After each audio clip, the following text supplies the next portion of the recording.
got a slip in your palm and a hole in your chest. Black coffee on the felt, man, you look like a mess. 3-team parlay turned to dust in your hand. Now you stare at the chips like they made you this man. But don't you go quiet, don't you fade from the floor. Your name still means something to somebody for sure. Put the glass down, baby. Look at me now. Hold on, hold on. Not tonight, not now. Hold on. Let me pull you out. That feather bites hard, but it don't get the crown.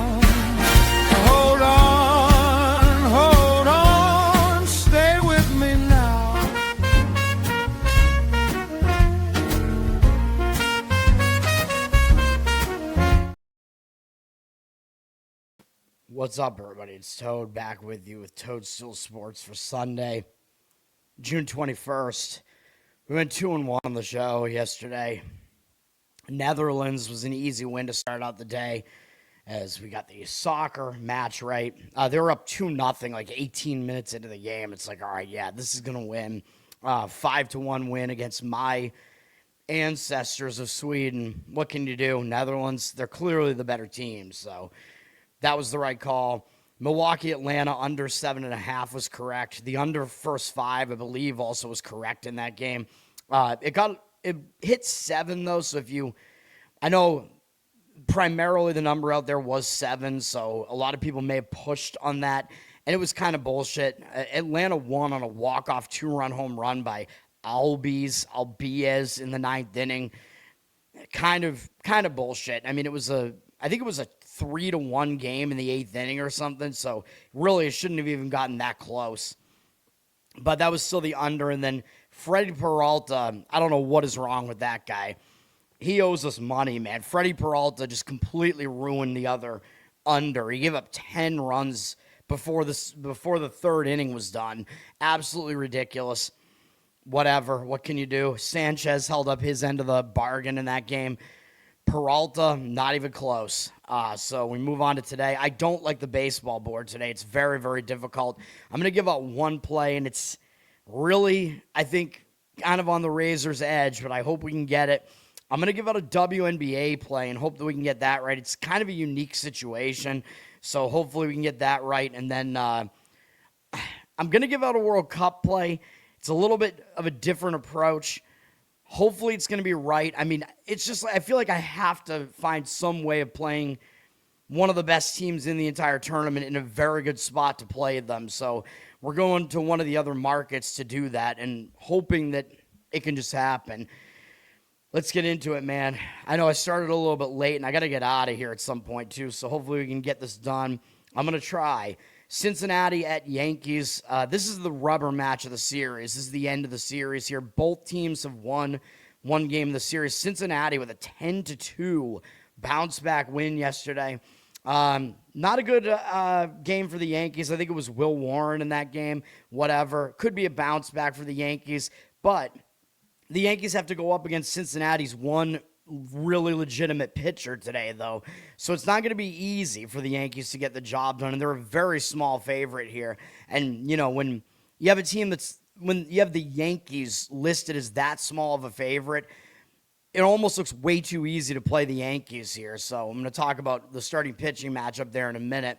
Yankees did use only 2 guys out of the bullpen yesterday. Cincinnati's bullpen is a disaster. They used 3 relievers yesterday. They were fine yesterday, but they are not a bullpen I would rely on.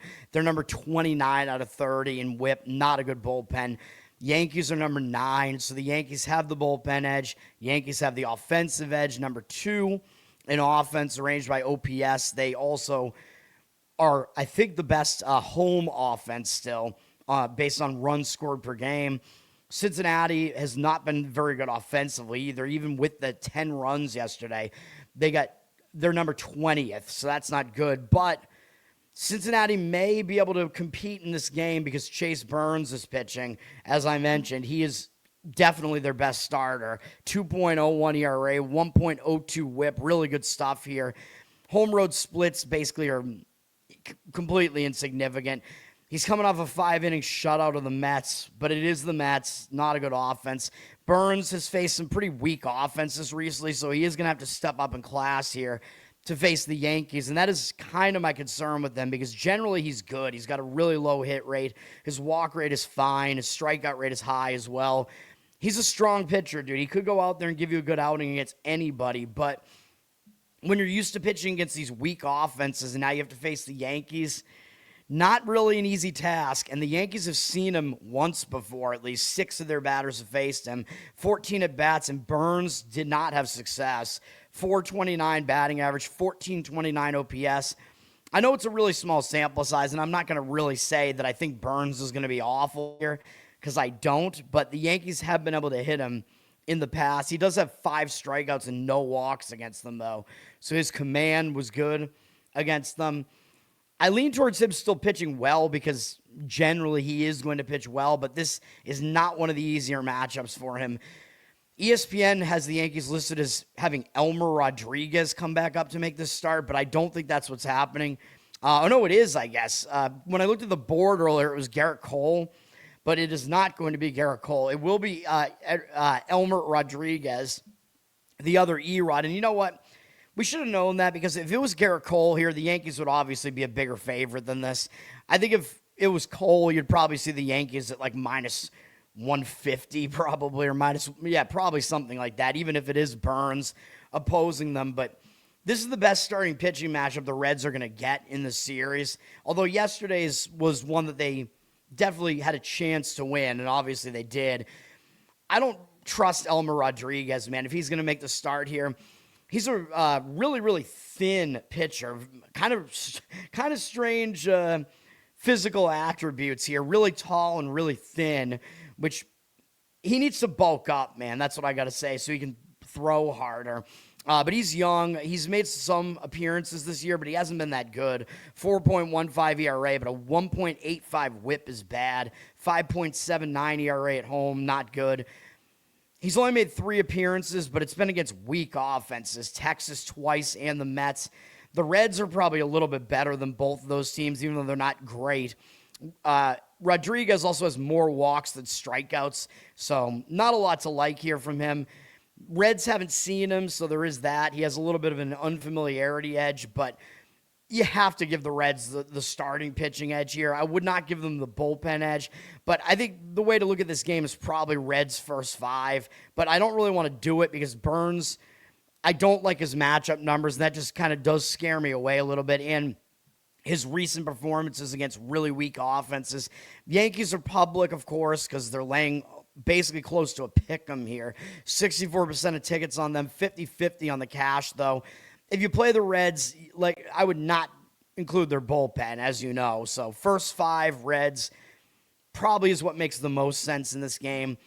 The money's also hitting the over in this game, which does make some sense if you buy into Burns' matchup numbers not being that good, plus Cincinnati's bullpen is not that good. And if you think the Yankees are going to have a hard time with their pitching staff here, over makes some sense here. The total's not really high at 8.5, so something to keep in mind. Milwaukee at Atlanta. Atlanta's on the verge of a sweep here, so you might get extra effort out of Milwaukee here. Both games in the series have been low scoring. Atlanta won both by 1 run. We got the under right yesterday. It looked like Milwaukee was about to win that game yesterday. They had their closer in, but I think they overextended him. They brought in Miguel, I think they brought him out to start the 8th inning in that game, and I was like, oh, God, what are they doing? So Atlanta wound up getting the walk-off home run, I believe, against him in the 9th inning, but whatever. Atlanta, are they going to look ahead here? I don't know about that. They're playing, who are they? They're playing San Diego next. It is an ESPN game, though, tomorrow night. But I don't know if they're going to overlook Milwaukee. Maybe a little bit just because they've already won the series. Probably get a little bit extra effort out of Milwaukee. Milwaukee does not exactly have a good starter on the mound today to get the job done for them, though. They used 3 relief pitchers yesterday. Atlanta used 3 as well. Both bullpens are good. Atlanta is the number 1 bullpen. Milwaukee is number 11, but they are pretty good. Atlanta is number 6 in offense right now, and the Brewers are 10. So we have some pretty capable offenses. These are two good teams. They're both highly likely to make the playoffs. Robert Gasser is pitching for Milwaukee, though, so that is kind of a problem because he's not that good. 4.88 ERA, 1.38 whip is still not great. He's been ugly on the road, 8 road ERA. He's not a guy that you want to trust if you're Milwaukee and you're trying to avoid a sweep here. He's been okay this month, 17-5 strikeout walk ratio. ERA in the low 4s, including a start against the A's on the road, and that's the one start where he got kind of beaten up for 4 home runs, but you kind of got to give him a pass for that because that was one of those A's stadium games. That was in that Vegas stadium, I'm pretty sure, too, so that was a really difficult pitching environment. So Gasser has actually been better otherwise in his other 2 starts, but they were against San Francisco and Cleveland, so those are significantly lesser offenses than the Braves. I am not sure that he's going to do well here. The Braves only have one guy who's faced him. Joey Bart is 2 for 2 off him with 2 singles, no walks, no strikeouts, obviously. But yeah, I don't really expect too much out of Gasser here.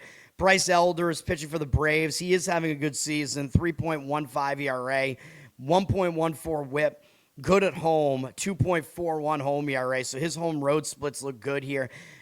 Kind of a red flag, though, his last outing. He got bombed by the Mets in his last outing. It was a road game, though.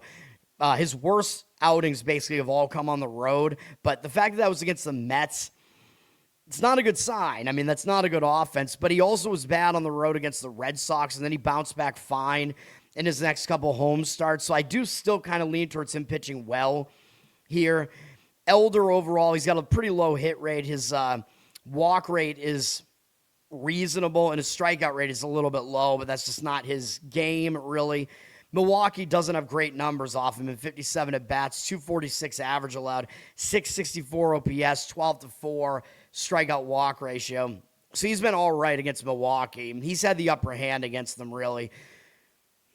I think I have to lean Atlanta here. I know the money's not agreeing with it, though. Milwaukee does have the motivational edge here, but it just does not look like an ideal pitching matchup for them at all.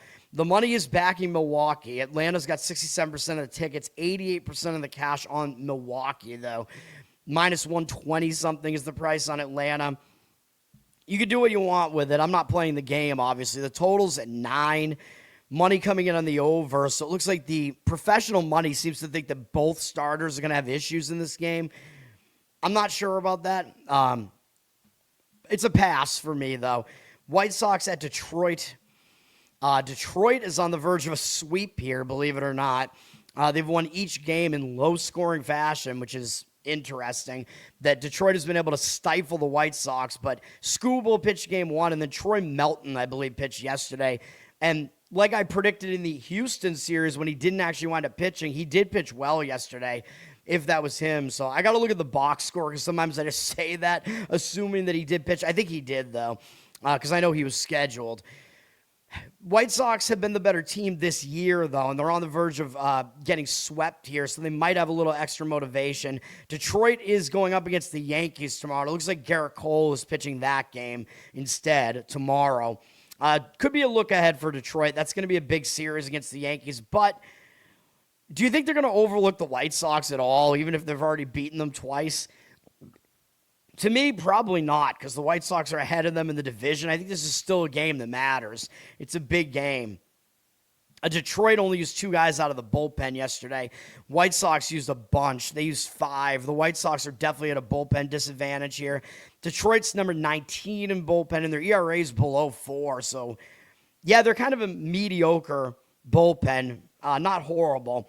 And the White Sox, not quite as good. The White Sox are 18th, so they are actually ranked ahead of them, but White Sox ERA is worse. I think Detroit is the better bullpen, plus they're more rested here, so I think they have an edge there in this game. White Sox have the better offense, though. They're number 9, Detroit number 21, so that balances that out. Both starting pitchers could actually do well here. Davis Martin is pitching for the White Sox. He's had a good season, but his numbers went way up because he just got absolutely wrecked by the Yankees in his last start. 3.31 ERA, 1.19 whip, still good numbers here. but his road numbers have been an issue. 5.09 road ERA. But a lot of it is because he got bombed by the Yankees in his last outing. That's a single outing that will ruin your numbers. He gave up 9 earned runs in 3 1/3 innings. Maybe you got to give him a pass for that, but he was bad. 2 starts prior, he was actually bad as well against Minnesota. So he is actually struggling this month, although he's kind of alternated good and bad starts here going back to late May. So that would mean that he should bounce back and pitch well here. And he is stepping way down in class after facing the Braves and doing well and facing the Yankees and not doing well. He draws Detroit here, and that is not a good offense. Overall, Martin's still putting up good numbers on the season, though. His strikeout rate's pretty good. Hit rate is somewhat low. Walk rate is pretty low as well. So across the board, still good. Numbers against Detroit are good. In 58 at-bats, 241 average allowed, 681 OPS, 11-5 strikeout walk ratio. That's not great, but the rest of the numbers are pretty good. So I think Martin certainly is capable of a bounce back here against one of the weaker offenses. Keter Montero is pitching for the Tigers. He's having a good season. 3.67 ERA, 1.02 whip is definitely solid. He's been slightly worse at home, but not by much. So his home road splits are pretty insignificant. I don't know what happened to him in his last outing. He only went 1 1/3 innings against Houston. He was shaky, but I don't think they would have taken him out of that game unless there might have been a rain delay or no, there couldn't have been because it's Houston. They have a roof. Honestly, I don't know what happened in that game. If he got injured or why they would have decided to take him out, I have no idea. But I think he's going to give you a full start here. I think he's capable of pitching well here. He's been decent on the season. Like I said, he does have a low strikeout rate, though. He's not really a strikeout pitcher, but he's got a low hit rate. His walk rate is low as well. So he's getting the job done. He's not putting guys on base. He hasn't allowed more than 4 earned runs in any outing. So he's keeping his team in these games. Against the White Sox, he does actually have good numbers in 25 at-bats. It's not a huge sample, but pretty much all of their hitters have faced him. 160 batting average, 542 OPS, 3-2 strikeout walk ratio, not good, but again, he doesn't strike guys out really. So I think both pitchers are actually capable of going out there and doing well. I think I would lean towards first 5 under in this game, and the total for the full game is 8.5, so I think you're looking at probably 4.5 maybe on the first 5. You might be able to find a 4.5. I don't know exactly what the price is going to be on it, but I consider putting that on my card. I just have some questions with him. Martin really just does kind of worry me about the form that he's in recently. It isn't great. I don't know what Montero is going to look like, how he's going to respond to whatever the hell that shortened outing was. I don't know if maybe he had an injury. He wasn't listed as day-to-day, though, so I don't know what that was. Some questions here. Money is actually backing the over. 55% of tickets, 78% of the cash on the over. I would go first 5 under in that game, though. Both games have been low scoring in the series, at least. So if that trend continues, although sometimes I like to break the trend, because I think that can kind of skew the number a little bit when things have been going a certain way. Sometimes it doesn't happen in the next game, The money is backing the White Sox in that game as well. 55% of tickets, 91% of the cash on them. The Tigers side is like a very slight favorite here. So the money seems to like the better team this year, the White Sox, to get in there and avoid the sweep there. I could see it happening. I mean, Martin, when he's at his best, is the better pitcher out of the two. But I really still don't like the White Sox bullpen, though. So I think if you choose a side here, I think going first 5 makes sense. Well, I think if you go Detroit, I think you should go full game, actually. I think if you go White Sox, you should go first 5. That would be my opinion with that.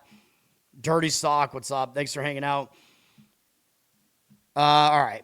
Trying to get through this quickly, man. San Francisco at Miami. San Francisco is also trying to avoid a sweep here. Miami has won both games in the series so far. Miami, not sure if they really have a look ahead. They're playing Texas starting tomorrow. Most teams are playing tomorrow, by the way. It's not one of those small Monday cards tomorrow. I think there are only I think only 4 teams are off tomorrow. San Francisco is one of those teams that is off tomorrow. On the surface here, this looks like a big starting pitching edge for San Francisco, though. So you got San Francisco trying to avoid the sweep, plus they have the better pitcher here. So that is definitely tempting. maybe I should reconsider, because this is not on my card right now. Maybe I should reconsider. Miami does have the better bullpen. Miami did use a bunch of guys, though, the last couple of days. They used 4 relief pitchers yesterday. Their bullpen's not in good shape right now. San Francisco used 3. Miami has had a good bullpen, though. They're ranked number 3, and their ERA does back that up as well.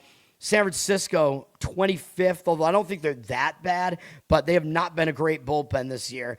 Miami offensively is 19th. San Francisco is 12th, but you know me, I don't buy it. I think San Francisco's numbers are skewed from a few outlier results. They are not a good offense. But San Francisco's got Logan Webb pitching, and I think he is their best pitcher. I mean, it's almost not even debatable. He's got a 3.46 ERA, 1.15 whip, solid stuff. He's actually been better on the road this year, 2.97 road ERA. Usually he's better at home.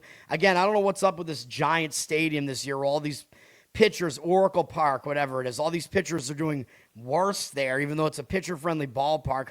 Webb has been really, really good this month, though. We backed him in his start against Milwaukee. He's only given up 1 run this month in 23 innings, 13 hits allowed, 18-1 strikeout walk ratio. He's in full command, and he faced all good offenses too, Milwaukee, Washington, and the Cubs. So he's not facing nobodies here. He's in really good form right now, so that does help if you want to back him here. His numbers against Miami, though, this is where I start to have some questions. He's got 30 at-bats against them. He's held him to a 233 average, which is pretty low. But a 770 OPS, it's a little bit high for my liking. He's allowed some power hitting to them. 7-3 strikeout walk ratio against them. I mean, I almost want to play this game, but I'm leaving it alone. But obviously, I like San Francisco here. And Ryan Gusto is pitching for Miami. He is not good. 7.24 ERA, 1.76 whip. He has been good at home, though, 3.86 home ERA, but it's in a very small sample size. He hasn't gone deep into any of his games. He's only made 5 appearances this year, and they're ramping him up a little bit. He almost made it 5 innings last time out against Philadelphia, but he was not good. He's got way too many hits allowed right now. His walk rate, strikeout rate are both, not even really that good either. So he's just not a good pitcher. His numbers overall not good. Against San Francisco, we have a very small sample size here. 8 at-bats. Only 4 of their hitters have faced him. 2 strikeouts, no walks, no extra base hits, but they do have a 375 average, 750 OPS off him. But I think pretty clearly Webb does have the edge here. I would play San Francisco. First 5 is probably what I would do, though, but you're probably looking at a heavy price on them, and that kind of worries me, too. San Francisco, 75% of the tickets, 89% of the cash, so they are getting the money here. They're minus 140 something on the money line for the full game, but I'm pretty sure that if you go first 5, you're going to have to pay more for that. So I think the way to play this game has to be playing the Giants minus a half run in the first 5 innings. I think that is the way to play this game. I just can't trust their bullpen really, but they are going to be motivated. I wouldn't really disagree with playing them full game. I just think the first 5 really is where you're focusing on the biggest matchup edge that you have in this game, which is the starting pitching matchup, which I really think is a mismatch. So that's what I'm looking at there. Let me look at what Action Network has for numbers on this for a minute. Let me see. I'm considering it. I don't think I quite want to do it, but maybe. I'm looking right now. Giants. It's tempting. I'm looking at the first 5 here. Yeah, the Giants are minus 160 on the money line in the first 5, so the odds makers are definitely telling you something with that. Man, I'm tempted. I'm definitely tempted. You can get minus half a run at exactly minus 110 at one of the books out there, the B Gym book, and every other book is pretty close to that. Do we trust that the Giants' offense can get us some runs here, though, against Gusto? You know what? Yeah, whatever. Let's do it. It looks like a mismatch. I know I don't want to be totally scared away just by Webb's whip there against them. Let's do it. San Francisco first 5, minus half a run. I found it at minus 110 out there. It looks like you'll Have to go at most minus 115 on that. All right, so I'll have 2 baseball plays today. I really don't like this board, though. But, yeah, San Francisco, yeah, let's do it. All right. And, the motivational edge is there as well. I mean, that just looks like so much of a starting pitching mismatch to me. All right, Washington at Tampa Bay. These teams have split this series. Tampa Bay won game 1 in the return home spot, and Washington was able to bounce back with the win yesterday. With Cade Cavalli, I think, pitched yesterday. I think he did pitch pretty well. I'll have to dig into it to see. Washington used 3 relief pitchers yesterday. Not a good bullpen, though. Neither is Tampa's. Tampa also used 3. I don't want to trust either bullpen here. Tampa's ranked 16th, but their bullpen ERA is really ugly. In the mid-4s. Washington, 23rd. Not good bullpens here. Washington is a good offense. They're really good on the road. Number 4 in offense here. Tampa Bay, number 16. Definitely a mediocre offense. Washington is going with Andrew Alvarez, who is still kind of a young guy who I do think he does have some talent, but he's got some issues with walks. He's got a good ERA, 3.49, but his whip is 1.45, which is not good. He's made some relief appearances this year, too. His home road splits are pretty insignificant, so that doesn't really matter. He has not had really a full start yet, and that he hasn't gone 5 innings in any start yet. They've had him go like 90 pitches before, though, but he didn't make it 5 innings in that one against San Francisco. He was walking way too many guys. He had a good outing last time out against Kansas City, although they're a putrid offense on the road. That was in Washington. Alvarez didn't even make it 5 innings in that one, though. They limited his pitch count quite a bit in that one, so it looks like they are still being kind of careful with him. His overall numbers, his strikeout rate is good, but his hit rate's a little bit high. His walk rate's not very good, like I said. So he's got some things to kind of figure out here. I don't really want to fully trust him, but I think he does have some talent here. He has the ability to strike guys out at least. Tampa only has one guy who's faced him, Mesa, who was 1 for 1 with a single. No walks, no strikeouts, obviously. Still don't really want to fully trust him, though. Nick Martinez is pitching for Tampa. He's been good this season, 2.6 ERA, 1.16 whip. Tampa just seems to get, the most out of most of their pitchers. Because Martinez, he's kind of an older dude. He's a veteran. He's a smart pitcher, but he doesn't really have strikeout stuff. He's been a little bit worse at home, 3.02 home ERA, which is still good, though. Pitched reasonably well against the Dodgers last time out. That's not an easy assignment to go on the road and face the Dodgers. He was fine in that outing. But he's allowed too many hits this month, mostly because he had a bad start against Detroit, though, which was at home, by the way. Strikeout rate is low. That's kind of the case on the season. His hit rate is better on the full season. His walk rate is actually quite low on the season. He doesn't walk guys, but he also doesn't strike guys out. His strikeout rate, not good. So he pitches to contact, which can be dangerous, but sometimes guys are just good at that. You know what I mean? You can be a contact pitcher and still be effective if your stuff is still fooling guys enough to get them to hit into soft contact all over the place. You got to rely on good fielding behind you if you are that type of pitcher, though. He does have good numbers against Washington. It's only 25 at-bats, though. 6 of their hitters have faced him. 240 average, 669 OPS, 4-1 strikeout-walk ratio. I'm not doing anything with this game. We have not a lot to really dig into with the matchup numbers. It's pretty difficult to figure this game out. I think both teams are going to show up. I think Tampa is the better team, though, even though I think they're maybe overrated based on their record. But I think Washington is also overrated based on their record. Washington, they are a better road team than home team, though. Tampa at minus 130 something here on the money line. 80% of the tickets, 88% of the cash on them. So the money is backing Tampa. The money is also pretty strong on the over in this game at around 8 or 8.5. So total's kind of in no man's land. Basically, you figure it out. I don't know about the over. If you're going to go over, you should go full game with it so that you have the bullpens involved in that equation. I could see an argument for a first 5 under here, though. I think both starting pitchers could do okay in the early going here. Wouldn't necessarily disagree with Tampa either, but yeah, that's not a game that I really have a good read on at all. Cleveland at Houston. These teams are split as well. Houston won game one of the series. Cleveland bounced back with an 8-1 win yesterday. I don't know how Cleveland gets 8 runs off of you, man. And that was an Arrighetti game, wasn't it? I don't know what happened in that game. This Cleveland offense, they can't hit right now. They have way too many injuries, too. So I don't know how they put up 8 runs yesterday. Cleveland only used 1 guy out of the bullpen yesterday. They are the better bullpen here. Houston used 3. Cleveland is ranked 14th in bullpen. Houston is 21st, though. Houston has been better recently. Their bullpen is not egregiously bad at this point, although I'm still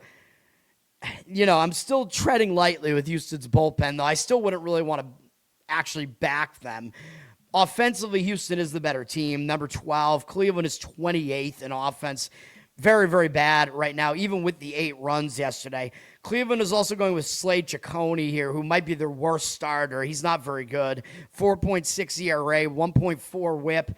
Not as good on the road either. 4.83 road ERA.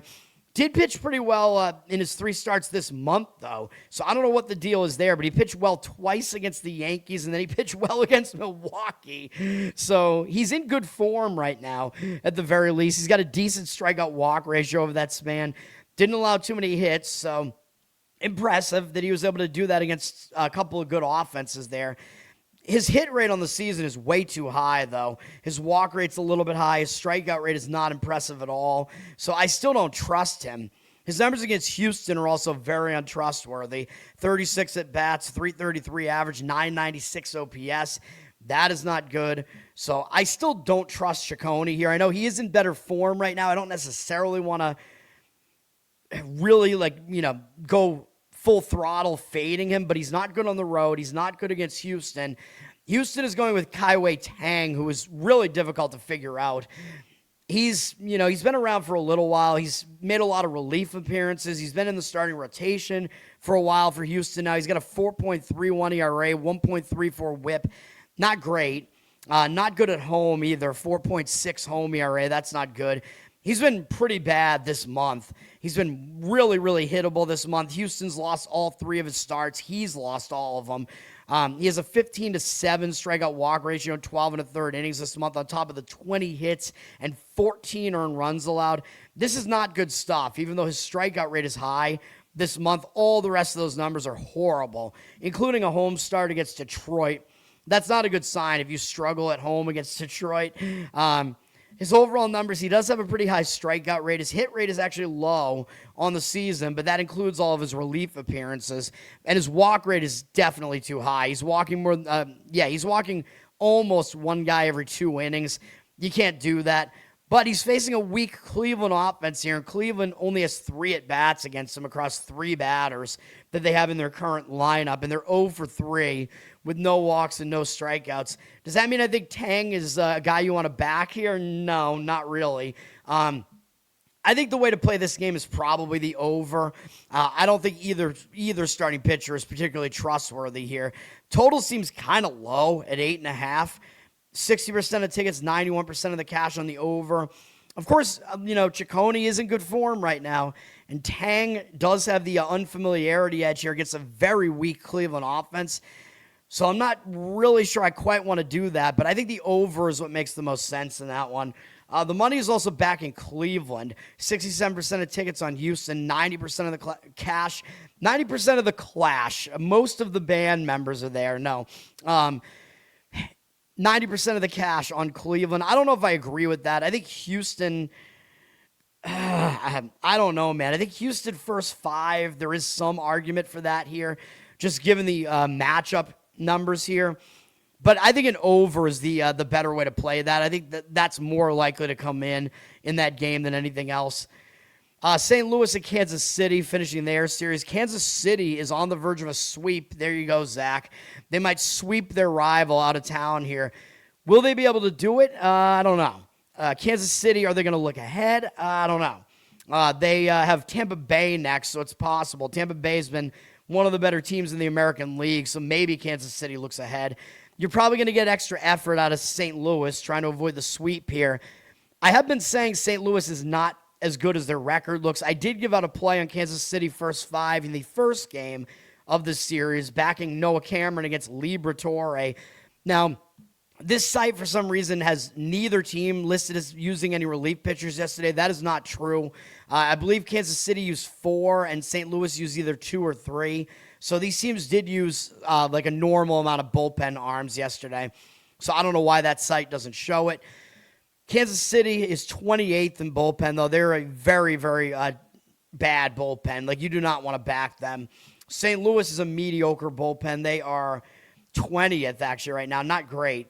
So I'd kind of want to avoid both bullpens here. Kansas City has moved up offensively to 18th because they've been hitting well in this series. St. Louis, number 14 in offense. Kansas City does hit better at home, so being at home helps their offense now that Kauffman Stadium is not a pitcher-friendly stadium anymore. St. Louis is going with Dustin May. Now, I could see his start going one of two ways here. May is actually pitching well. His numbers on the season are actually good at this point. Obviously, I am not happy about that whatsoever, as the Red Sox had him and then traded him away, of course. 3.75 ERA, 1.14 whip. May, I mean, he was a guy that wasn't pitching well since his injuries, though, but he is pitching well this season. May has been better on the road, too, for some reason. 3.48 road ERA. But Kansas City, like I said, they do hit better in their park. It's not a pitcher-friendly park anymore. Kind of weird that May is worse at home, though, in a pitcher-friendly St. Louis stadium. May has been really, really good recently, though. He's had 15 straight shutout innings over his last 2 starts. Only 5 hits allowed. 15 strikeouts and 2 walks. So he's been really, really good over his last 2 outings. Actually, if you go back his last 4 outings, he's only allowed 4 earned runs total in 27 2/3 innings on 12 hits. He's got 33 strikeouts and 4 walks over that span, so he's pretty much dominating. But we got to dial it back a little bit because the only good team that he faced was Milwaukee, the only good offense. And then this month he faced Texas, the Mets, and San Diego. Those are not good offenses. So we got to dial it back a little bit, but he is in very good form right now. Now, the problem is, he took a no-hitter into the 9th inning against San Diego. He had a complete game, 1-hitter. I think he had the no-hitter into the 9th inning, and then they just let him finish it off anyway. So he was really, really close, I'm pretty sure, to pulling off a no-hitter, which would have been historic, obviously. And I talk about when a pitcher does that, a lot of times they'll be in a letdown spot. After that, he threw 101 pitches, although he did that his last 2 outings now. And he's gone pretty close to 100 pitches in multiple starts otherwise this season, so that doesn't concern me that much. But again, him being that close to a no-hitter does concern me. So I would worry about that a little bit, but he's in great form right now, and he does have pretty good numbers against the Royals in 38 at-bats, 237 average, 678 OPS, 6-4 strikeout-walk ratio. Not quite sure that I would really want to go against him here. So, yeah, I could see factors. There are those situational factors that go against him a little bit, but the numbers and looking at his recent form kind of tell you that he should pitch well here. And even if he does not pitch as well as he did last time out, obviously he can not pitch as well and still pitch well here. You know, so he might be able to do that here. Now, I forget, by the way, because I remember I mentioned, there was this other pitcher that was coming off of almost having a no-hitter or having a no-hitter deep into some outing. Oh, yeah, I think it was Ronier Suarez a couple of days ago, and he pitched well again against Seattle. That's what it was. So, yeah, I mean, it doesn't always, the letdown, doesn't always happen. Now, Steven Kolek is pitching for Kansas City. He's been good as well. He's got a 2.68 ERA, 1.03 whip. Pretty good numbers here for him. He's been really good at home, 1.32 home ERA. He's been in pretty good form this month as well. Kansas City's won all of his starts. He's faced some better offenses in here like Houston last time out and pitched well against them. Overall, he's been pretty good. He's allowed more than 2 earned runs only 3 times this season, more than 3 earned runs only twice. Low hit rate on the season, low walk rate. Strikeout rate is low, though. He does not strike out guys. So Dustin May is the better strikeout pitcher here, which, by the way, I forgot to go through May's season-wide numbers, but he's got a low hit rate. His walk rate is okay, and his strikeout rate is still not that high, but better than Kolek's. Kolek is not a strikeout pitcher, but he's been pitching effectively anyway. Do I trust him as much as May? I actually don't. I actually trust May more, given how dominant he's been recently. Kolek against St. Louis hasn't been that good either. In 29 at bats, 276 average, 827 OPS allowed, 4-3 strikeout walk ratio. So I don't love Kolek there, although he is a decent pitcher. I don't necessarily want to fade him. I don't necessarily want to back May in the potential letdown here, but I think that probably is the way to go with this game, is probably to go with St. Louis. The money is agreeing with that. They're favored on the road, and probably for a reason. Although, again, I don't think St. Louis is as good as their record looks, but they're trying to avoid a sweep here. I think they have the better of the starting pitching matchup here, especially the matchup numbers.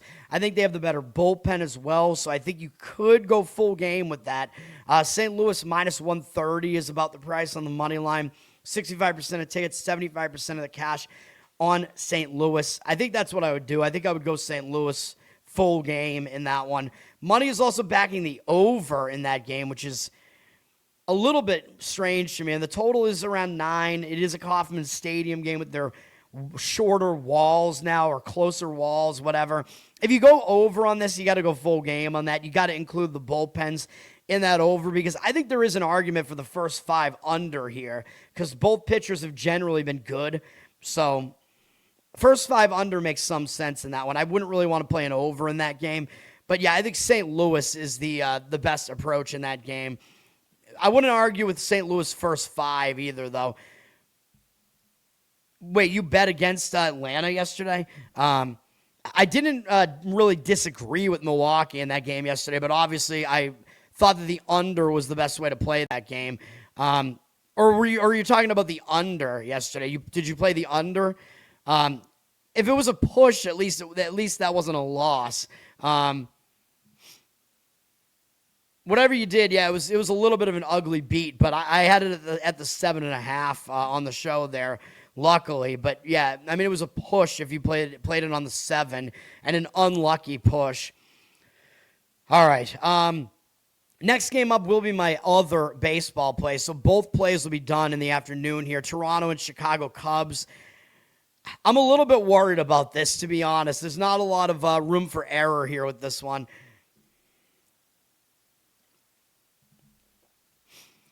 We're going to go Toronto and the Cubs' first 5 innings under 3.5, which I found at minus 118, so it wasn't juiced that heavily here. I thought it was a reasonable number on this, especially given that the full game looks like it's close to 6.5 here.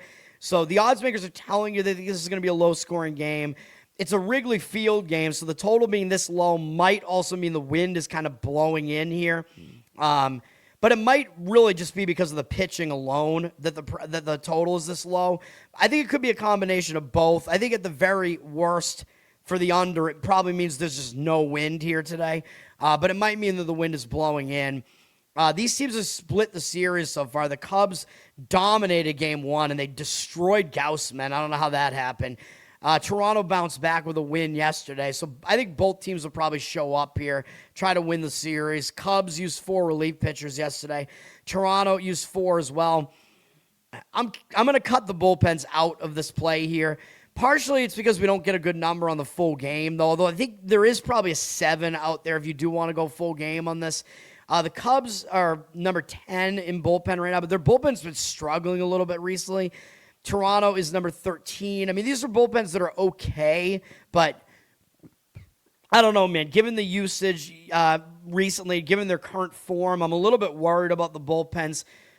I do think that you can find a 7 full game on this. If you do really want to go full game on this, you could still do that. But I'm going to go first 5 instead and focus on what I think is the best aspect of this, which is the starting pitching here. The offenses here, I know the offenses have unloaded, which that kind of makes me like the under still here, because both games in the series have been really high scoring. So we're going to fade the recency bias here as well, if there is any recency bias. What else was I about to say? Oh, yeah, the offenses here. Cubs are ranked 7 in offense. They've been hitting well again. Toronto is not a good offense, so they're ranked 23rd. And I think both starting pitchers can help us out here, man. That's why I like this. We're going to back both pitchers here. Dylan Cease is pitching for Toronto.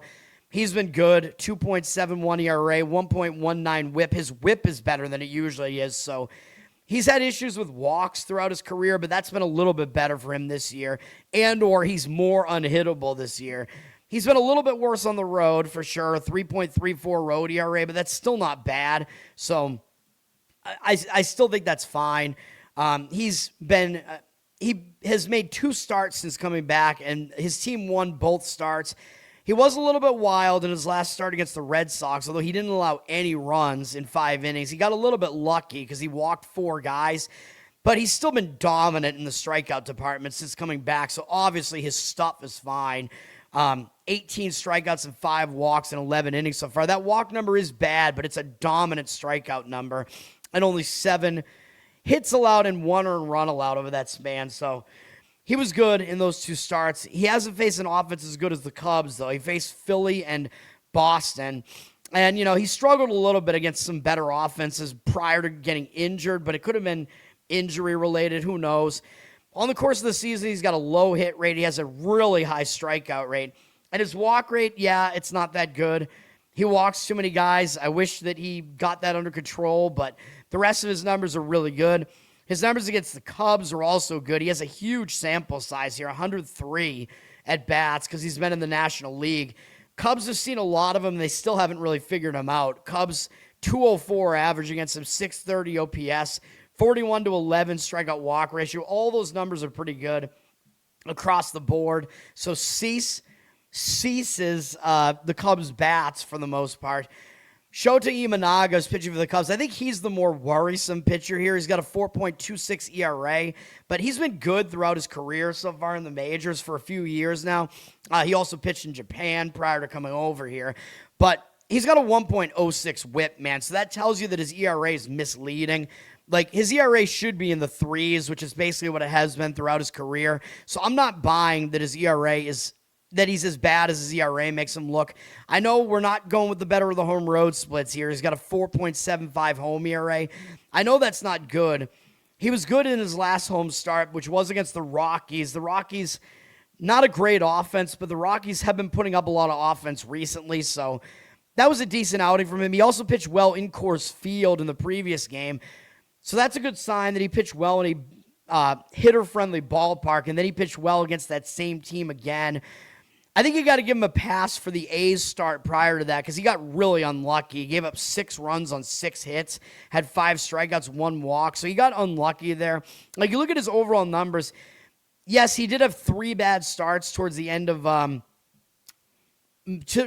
May, but he also kind of got unlucky in the last 2 of those too. He still had an 8-2 strikeout walk ratio over those 2 starts, so the home runs were really plaguing him. But he did not allow any in Coors Field, so he's kind of gotten that back under wraps here. So he is pitching better recently. Decent command numbers recently, decent hit numbers.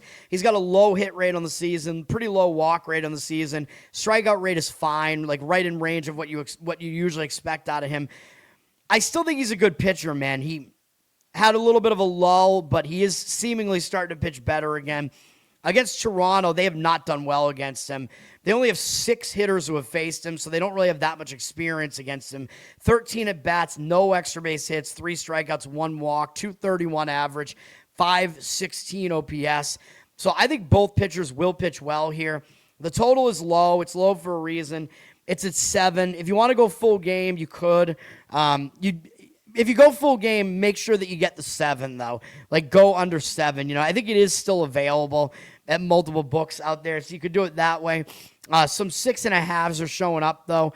I'm going to go first 5 only here, which I think is where we have the biggest edge with the pitching here.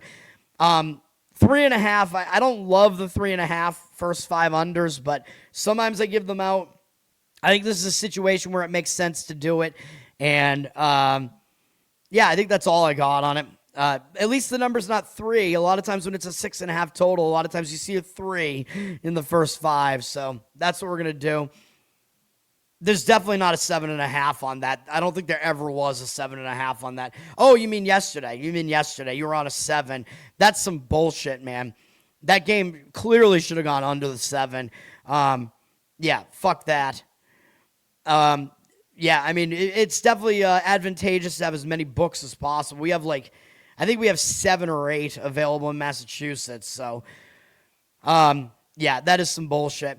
All right, San Diego and Texas. This was a series that I thought was going to be an under series, and that has not happened at all.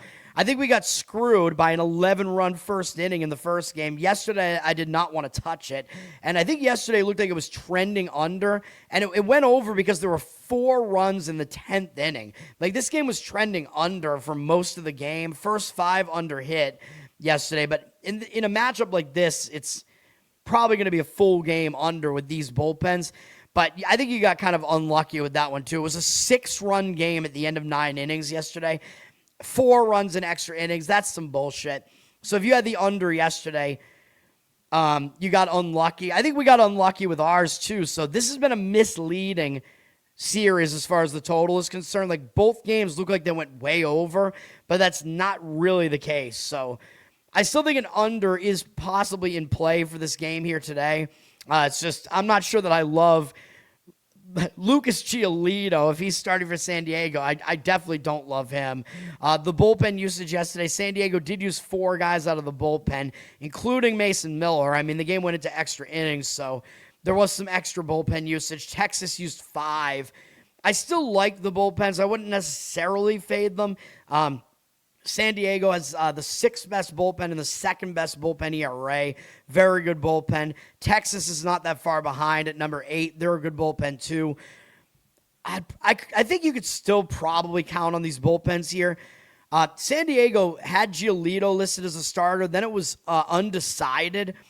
And it looks like it is still undecided. So I don't know what San Diego is doing here. If it is Giolito, he's not good. So if it is him, 4.56 ERA, 1.79 whip is really bad, although he hasn't made that many appearances this year. But he's been ugly on the road, 6.48 road ERA. Although, even if it is Giolito here, he draws a decent matchup here. I know he hasn't been good. He has more walks than strikeouts on the season, which is very bad. He's walking almost 1 guy an inning. Terrible. Hit rate is right around 1 per inning as well. Strikeout rate low. That's some bad stuff, but this is a pitcher-friendly ballpark, and he does pitch well against Texas. 56 career at-bats against them, 20-5 strikeout walk ratio, 214 average allowed, 547 OPS allowed. So his matchup numbers are good. If I was San Diego, I think I would just let him pitch, even though he sucks. Like, this is one matchup where he might not suck. So I think if I was them, I'd just do it. I wouldn't really want him to pitch in most other games, but this might be a game where he gets you something because it is a pitcher-friendly environment. It's a better matchup for him. Texas is going with Nathan Eovaldi, who has a 4.23 ERA, but I think it should be lower than that based on his 1.17 whip. He was really good last year, and his whip is not as good, but it's still pretty good, so I think his ERA really should be in the 3s here. He's been a little bit worse at home, which is kind of surprising, 4.5 home ERA in this very pitcher-friendly environment. But, you know, I mean, like I said, his ERA is misleading. He's gotten a little bit unlucky this season. He has been a little bit too hittable, though, especially in one recent start against St. Louis. He was too hittable, but he's got a good strikeout walk ratio, including on the full season. His strikeout rate is decent. His walk rate's not too bad. Hit rate is pretty low, but he's given up a lot of home runs. Like, he has one of the highest home run rates in baseball. I think that's a little bit fluky, though. I know he's a fly ball pitcher, but or no, he's not, actually. My mistake, he's not. He's had more ground ball outs than fly ball outs. I don't know what is going on with that home run number there. So I think that is pretty fluky. So I think Eovaldi's gotten pretty unlucky here, man. San Diego's also a weak offense, so they're probably not the offense that's going to really do much against Eovaldi here. He's got 62 at-bats against them, a 210 average, 612 OPS, 13-4 strikeout walk ratio. So I do expect him to do well here. These offenses are not good. San Diego's dead last in OPS, and Texas is number 22 out of the 30. So, yeah, this game still looks like another under to me, man.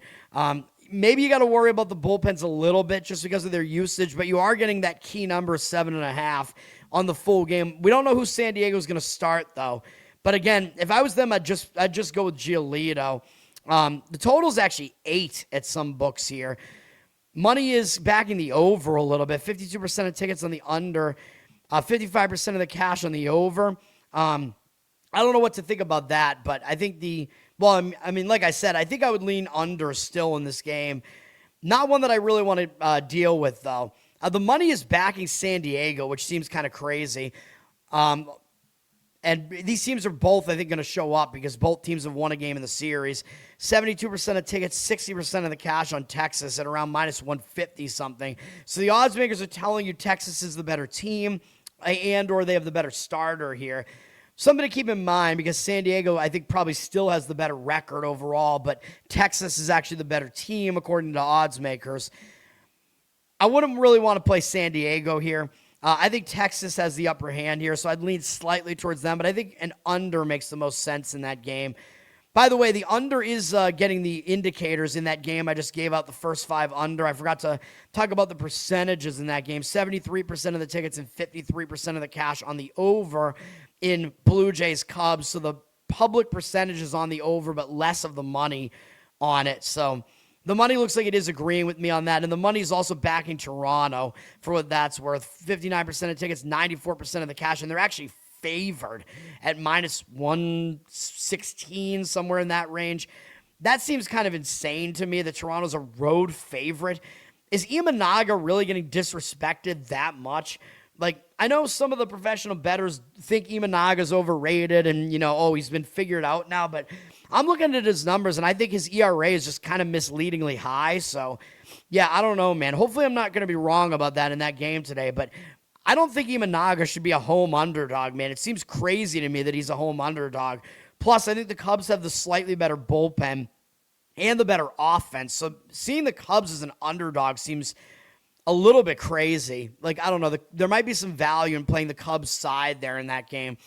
Gerald, yes, happy Father's Day. To all the fathers, yes, I'm going to be at my parents' house in a little bit, so I got to get over there at some point. So I will see my father later on today, shortly, really. Yes, happy Father's Day to all the dads. All right, Pittsburgh and Colorado. Colorado is on the verge of a sweep of Pittsburgh. Who would have thought, man? Pittsburgh is obviously the better team here, though. Colorado, I mean, they won each game by 1 run. Probably got to expect some motivation out of Pittsburgh here to try to avoid the sweep. Colorado's probably not going to overlook anybody, though, because Colorado's not a good team here. They play Boston next. I don't know if they're going to overlook Pittsburgh with Boston up next. Not sure about that. The Red Sox better win that series against Colorado, man. That's all I got to say. Coors Field is always, a weird place to have to go, though, when you're not familiar with it. And the Red Sox are going to have some pitchers going in that series that are not familiar with that stadium. So I don't love that, even though the Red Sox have played well in this series so far, but whatever. We're talking about Colorado here and Pittsburgh. Colorado used 3 relief pitchers yesterday. Pittsburgh used 1. Pittsburgh has the better bullpen, but that's kind of just by default. Colorado's number 27th in bullpen, but they have the second worst bullpen ERA, only to Minnesota. They're not a good bullpen. Pittsburgh is number 22. Their ERA is a little bit better than the teams around them, so they're not quite as bad as that, but they're not good. Both offenses have been good recently. Pittsburgh number 5 overall. Colorado's 10, tied with the Brewers. But I still don't think Colorado's offense is as good as that. But they may be able to hit here at home against Jared Jones. I'm sad about it, man. I like Jared Jones. I think he's got decent stuff. He was good 2 years ago, but his return from injury has really not been good. 6.23 ERA, 1.62 whip. This is some real bad stuff. He's better on the road, 5 road ERA, but he's got to pitch in Coors Field here. That's not going to be easy.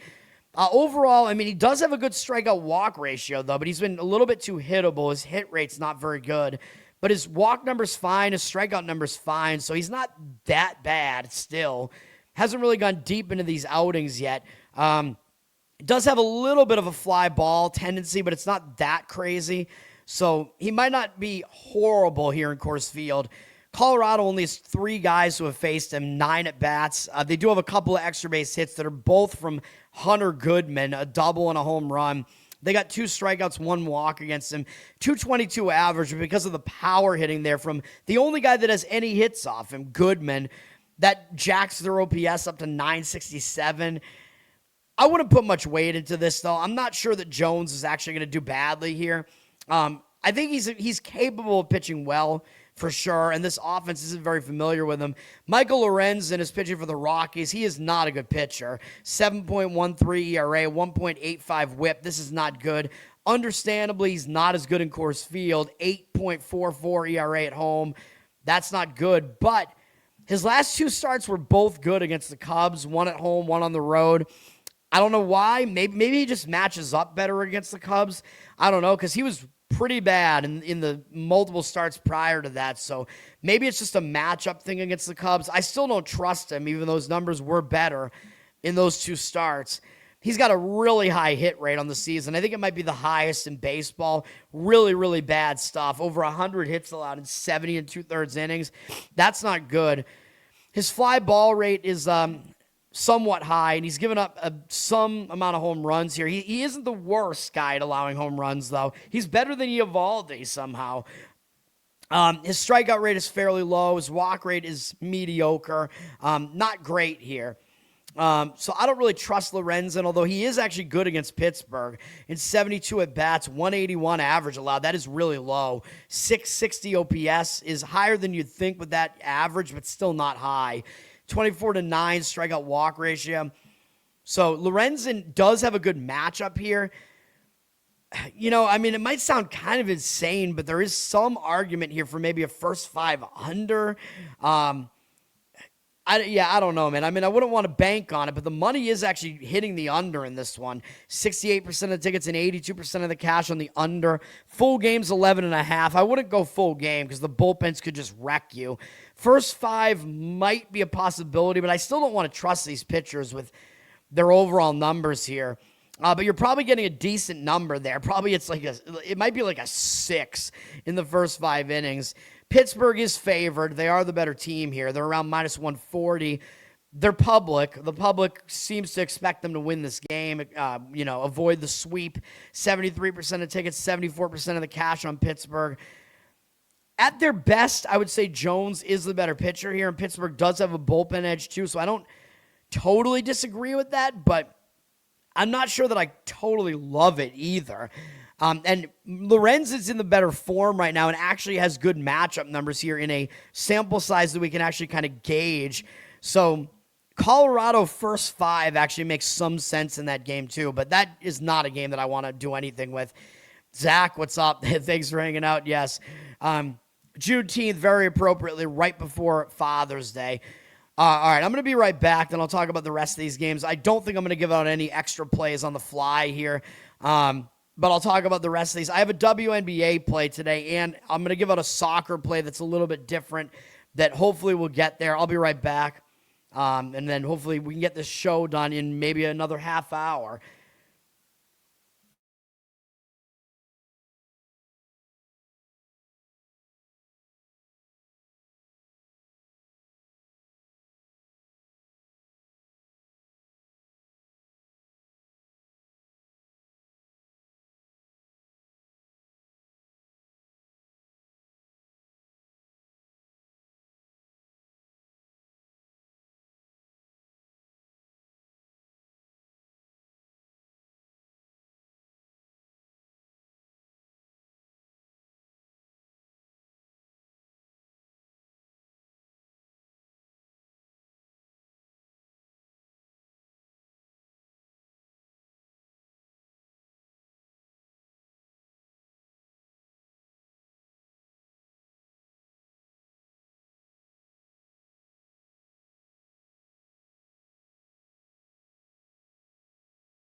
All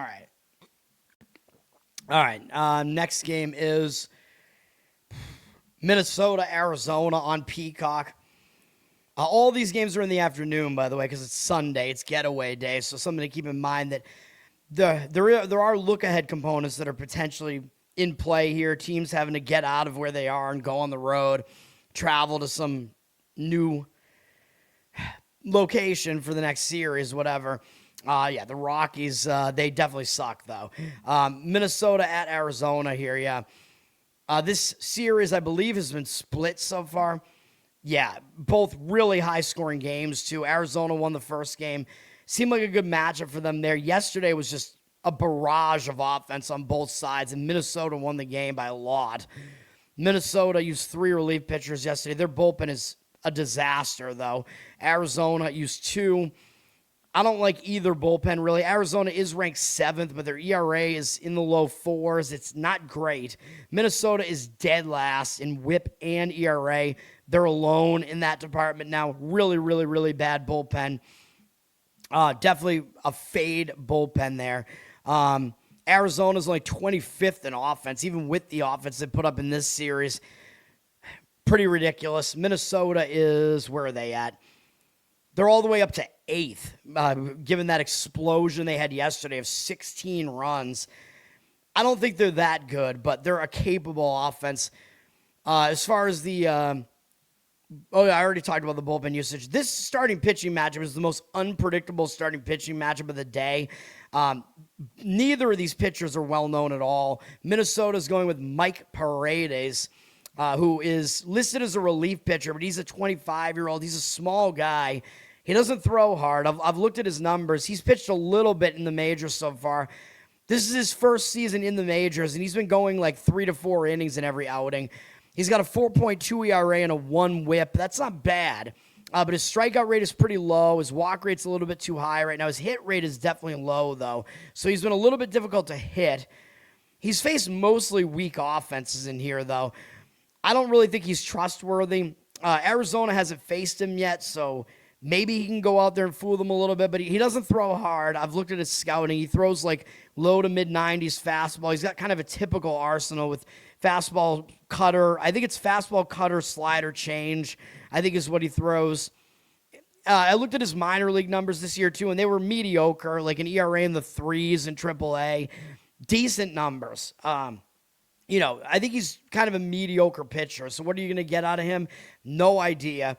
Arizona is going with Jose Cabrera, and he's making his major league debut.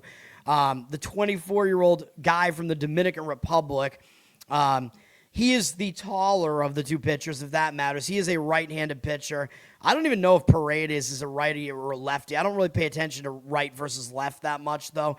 Although lefties are harder to pick up. Both of these pitchers are righties, though. And, in fact, they both have similar arsenals, and they both had kind of similar numbers in AAA. Like, I looked at Cabrera. His numbers in AAA this year were pretty similar, like ERA in the 3s, decent numbers across the board, but nothing, like, spectacular. Cabrera does throw a little bit harder. He throws mid to upper 90s on the fastball, but his arsenal is pretty similar. It's like a cutter, a sweeper, which is pretty similar to a slider, I'm pretty sure. Maybe a little bit slower, and a change.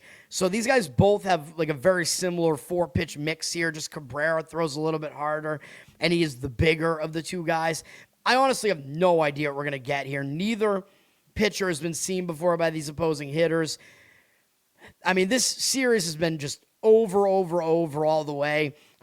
Both bullpens are definitely fadeable. I mean, I would not disagree with the over in this one, but you have no idea what these pitchers are going to do. Like, they might actually do well. But obviously, if you're going to try to play the under here, you should only go first 5. The money is backing the over still, though. 79% of tickets, 90% of the cash on the over. The unfamiliarity edge can only get you so far, man, if you're just not that good of a pitcher. And I don't know how good these pitchers are. I think Cabrera is considered to be the better prospect out of the two. Probably just because he throws a harder fastball, but I don't know. Total's at 9.5, so it is pretty high. Odds makers kind of telling you something with that. Arizona is favored at around -130. They are the better team. 77% of tickets, 68% of the cash on Arizona. So the money is fading Arizona there. If I was going to back Minnesota, I would only do it in the first 5. There's no way I would want to include their bullpens, but this is probably the hardest game to predict on the entire board. I have no clue what's going to happen in that game. Anaheim at the A's. These teams are split as well. We got the over in game 1 of this series on the show. Yesterday was a 7-0 Anaheim win yesterday. behind Gilbert Urania, I think. I think he pitched really well yesterday in a difficult pitching environment. I think that guy might be the real deal, man. I keep saying that I kind of like what his underlying metrics look like. I also like Anaheim's pitcher today, Reed Detmers. I think he's good too. Anaheim used 3 relief pitchers yesterday. The A's used 2. These are not bullpens I would want to back at all, though. The A's are number 24, Anaheim number 26. A's ERA is almost 5 now. That is not good. So I would avoid these bullpens. The A's have been a really good offense. They're number 3, even with some injuries going on there. Anaheim is number 15. I think Anaheim Trout, for once, has stayed healthy so far. Don't want to jinx it, but it seems like he's always hurt. Like I said, Reed Detmers is pitching for Anaheim. He's the more established pitcher at this point. Like, I trust him more than the A's pitcher here. Detmers is actually good. 3.68 ERA, 1 whip is solid, man. He's been good on the road as well. 2.86 road ERA. We don't know what he's going to do in this stadium here, in the A's stadium. I think he did pitch in this stadium last year. He did, but it was a 1 2/3 inning relief appearance, but he only put 1 guy on base via a walk, and he didn't allow any runs, so he did pitch well in that very short stint. Actually, he pitched at this stadium 2 other times, and he actually allowed no runs in the stadium across all those relief appearances last year, so that's a decent sign that he did pitch well in the stadium last year. Detmers overall, he's been really good recently. He's allowed 1 run in 3 starts this month and only 6 hits allowed in 20 innings, facing the Dodgers on the road, Houston at home, and Arizona on the road. Not the easiest offenses to face, although I know Arizona hasn't been that good recently. And he put up an 18-2 strikeout walk ratio over that span and didn't walk anybody in the last 14 innings. This is some good stuff. He's in really good form right now. Over the course of the season, he does have kind of an extreme fly ball rate, which is not good for pitching in this A's stadium here, but he has not allowed many home runs. He whiffs so many batters that it helps him out, man. He's allowed very few hits. He does not allow a lot of hard contact. It looks like his walk rate's pretty low. His strikeout rate is really good. His overall numbers are good, man. He obviously is fooling guys at the major league level. He's a strong pitcher. The A's have not done great against him in 50 at bats, 17-4 strikeout walk ratio, 260 average is kind of mediocre, but a 675 OPS is pretty low. So yeah, I like what I'm seeing here. I think Detmers should do well here, but he wasn't great in his 1 start at home against the A's this year. The last time he faced the A's, they got him for 8 runs, but I think he got a little bit unlucky because it was 5 2/3 innings. He had 8 strikeouts and 2 walks in that one. So he had a lot of strikeouts there. Basically, like, everybody that got a hit off him scored, though. So I think he got a little bit unlucky in that one. So I think that overall, even with that bad start, his overall numbers are still good against these A's hitters. I expect him to pitch well here. He will be opposed by Jack Perkins, who is a guy that's a little bit difficult to figure out. He's still young. His numbers don't look good on the season. 6.15 ERA, 1.39 whip. His ERA at home and on the road are basically the same, so not a whole lot to see there. He hasn't really been good either way. Did pitch okay in his last start here in this stadium against a Pittsburgh team that can hit. He went 5 innings, held him to 3 earned runs, 6 strikeouts, 2 walks. That was not a bad outing from Perkins. So, is he turning things around? Maybe. He spent most of the season so far coming out of the bullpen, and that was his longest start so far.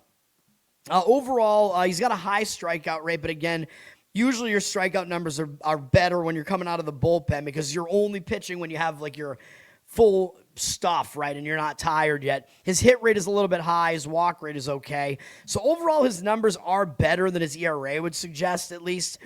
Numbers against Anaheim, they have 15 at-bats against him, and they have not hit him well. 133 average, 533 OPS, 3.0 strikeout walk ratio. There is the potential for a first 5 under in this game. Obviously, I would not go full game on that. Full game totals 9.5, juice to the under, 69% of tickets, 89% of the cash on the over. But I think a first 5 under makes some sense in this game. I think both pitchers might actually pitch okay here. Still don't know if I fully trust it, though, obviously. I think Detmers is more trustworthy. 66% of tickets, 92% of the cash on the A's, though, at minus 130 or so. So the money is backing the A's. I'm not sure that the A's really have that much of an advantage anywhere here. You could argue that the starting pitching matchup is close. Both bullpens are bad. I don't know, man. The A's do have a hitting edge, so that is one argument for the A's, that their offense is really good. I still think first 5 Anaheim makes some sense here because Detmers is just more established as a good pitcher right now. And he's been pretty much lights out recently, so I think he is pretty backable, I think. So I think getting Anaheim as some sort of underdog in the first 5 makes some sense there. Baltimore at the Dodgers. These teams are split as well. The Dodgers won game 1 by 1 run, and then Baltimore won yesterday by 1, ending a 4-game win streak for the Dodgers. So sometimes the team will be hung over after they lose a win streak. I'm not so sure that that'll be the case here, though. Dodgers used 3 relief pitchers yesterday. They are the better bullpen here, though. Baltimore used 4, Wolfram only for 3 pitches. Dodgers are number 5 in bullpen, though. Their ERA is a little bit worse than that, but they're the better bullpen here. Baltimore's bullpen is ranked 17th, but their ERA belongs in like the bottom 10. They're not good. Dodgers are number 1 in offense. The Orioles are 16, so both teams have been able to hit decently. Obviously, the Dodgers are an elite offense. Baltimore is going with Brandon Young here. Young has actually been pitching pretty well recently. We backed him by way of an under in his last game, and we did get the under right in that game against Seattle. Dodgers are a different animal, though. Young, 3.18 ERA, 1.25 whip, not bad. Not as good on the road, 3.67 road ERA, still not horrible, though. Still kind of an issue with the walks here from him, though, and he's going to have to step up in class, even though Seattle's an okay offense. Faced them twice, faced Toronto before that, Detroit before that. He's got to face the Dodgers here, and he did do okay at home against the Yankees earlier this season, pitched okay on the road against the White Sox in his opener, so he is capable of pitching okay here. He's got a pretty low hit rate on the season. His walk rate is too high. Like I said, his strikeout rate is pretty low, though, so he's not really fooling hitters here.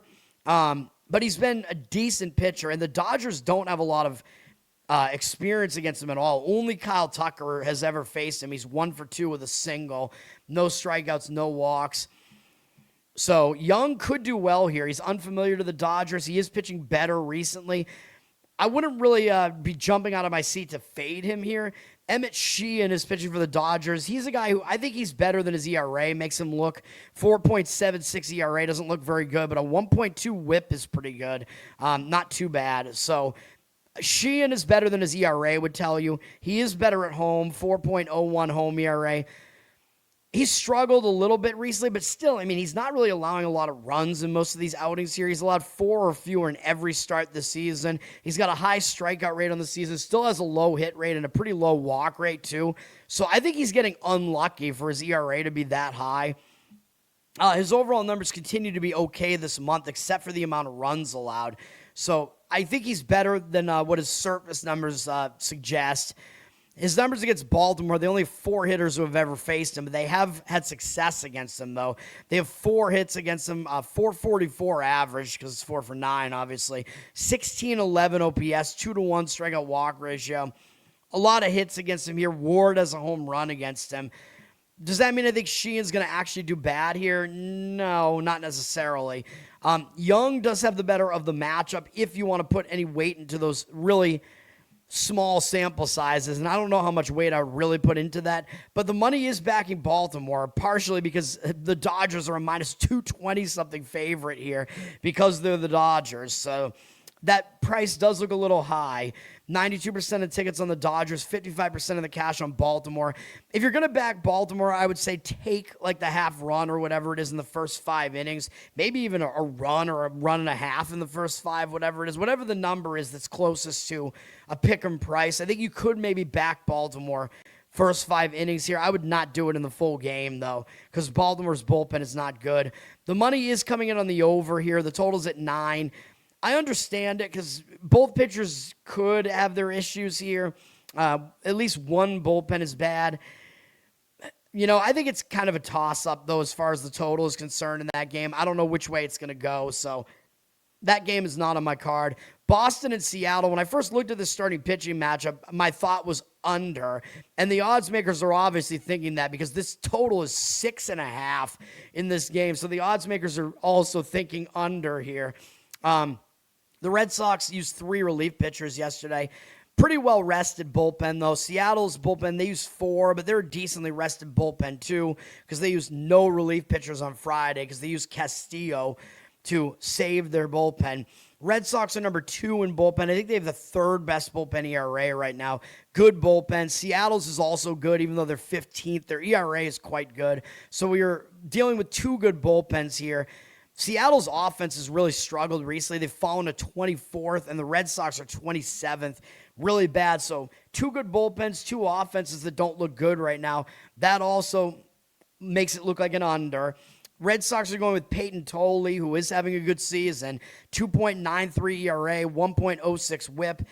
You know me, I'm a fan of Tully, man. I like big, burly men with mustaches, Plus, I think he's kind of hilarious. He is definitely kind of a character out there. If you see some of the videos of him trying to hype up the team and whatever, and hyping up the U.S. men's hockey team back when he was doing that. Yeah, I'm a fan. I like this guy. He's one of my favorite players. He's been a little bit worse on the road, 3.16 road ERA, but still good. And he's pitching in a pitcher-friendly stadium here. He's been a little bit more questionable, I guess, in his last couple starts, but not too bad. Overall numbers are good here on the season. Low hit rate, pretty low walk rate, strikeout rate above 1 per inning. This looks pretty good. He is kind of more of a fly ball pitcher, but in Seattle Stadium should keep the balls in play, although that hasn't been happening for some of Seattle's pitchers this season. Logan Gilbert, although Gilbert pitched well for us in that under the other day, and he's pitching today, by the way. Tully has never been seen before by the Mariners, so Tully does have an extra advantage here in that the Mariners haven't seen him, so I think he should pitch well here. He is going up against Logan Gilbert, like I just said. We backed the under the last time Gilbert played, and we won with that one. He was really good in that outing. Gilbert, 3.43 ERA, 1.03 whip. He's got some good numbers here. I don't know how he's so much worse at home right now, though. 5.02 home ERA, and I know that didn't stop me from backing him at home in his last outing, and he was good. If you look at his underlying metrics, though, like his opponent batting average at home is still low. His hit rate is still low. He's just allowed a ton of home runs, and it's just not easily explainable. I don't know why he's allowed so many home runs at home this year. It doesn't make sense. And generally, he is better at home, as most Seattle pitchers are, because it's a pitcher-friendly park. But I think he's turned the corner here because he was dominant in that game against Baltimore. We got the under right in that game. He got the win in that game. Had double-digit strikeouts, 10 strikeouts in 7 innings, 2 hits allowed, 1 earned run allowed. That was a good outing from him, and he is going up against a pretty weak Red Sox offense here. Gilbert, his numbers on the season are good. Low hit rate, pretty low walk rate. Strikeout rate is pretty high. There's not a lot to dislike. It's just that his home ERA is just weird. But his matchup numbers are actually not that good against the Red Sox. In 45 at-bats, 267 average, 787 OPS. So the Red Sox have slightly had the better of him. Not by a lot, but they do have the slightly better offensive numbers against him. 15-2 strikeout walk ratio is good for him, though. This still looks like more of an under game to me, though, given that you have 2 good pitchers that are pretty much pitching well still right now. 6.5, though, is a really difficult ask.